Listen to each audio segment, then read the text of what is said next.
YCP అధినేత ముఖ్యమంత్రి YS Jaganmohan Reddy Pulivendula assembly అభ్యర్థిగా నామినేషన్ దాఖలు చేశారు. గురువారం ఉదయం పులివెందుల పర్యటనకు వెళ్లిన సీఎం జగన్ బహిరంగ సభలో పాల్గొన్న అనంతరం నేరుగా మినీ సెక్రటేరియట్లోని ఆర్ఓ ఆఫీస్కు వెళ్లారు. అక్కడ పులివెందుల రిటర్నింగ్ అధికారికి నామినేషన్ పత్రాలను అందజేశారు. ఈ కార్యక్రమంలో కడప ఎంపీ వైఎస్ అవినాష్ రెడ్డి పాల్గొన్నారు. అంతకుముందు సీఎం జగన్ పర్యటన సందర్భంగా పులివెందుల జై జగన్ నినాదాలతో దద్దరిల్లింది. స్థానిక సిఎస్ఐ గ్రౌండ్లో ఏర్పాటు చేసిన బహిరంగ సభలో పాల్గొన్న సీఎం జగన్ పులివెందుల నా ప్రాణమంటూ భావోద్వేగంగా ప్రసంగించారు. అదే సమయంలో చంద్రబాబు అండ్ కో కుట్రలను తీవ్రంగా ఎండగట్టారు.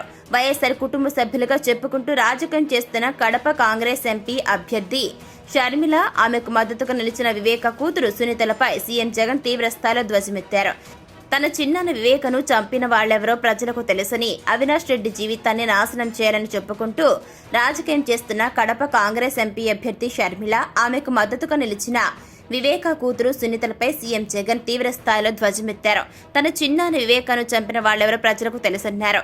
అవినాష్ రెడ్డి జీవితాన్ని నాశనం చేయాలని చూస్తున్నారని మండిపడ్డారు. దివంగత వైఎస్ఆర్పై కుట్రలు చేసిన వారితో తన చెల్లెమ్మలు చేతులు కలవడం దుర్మార్గమన్నారు.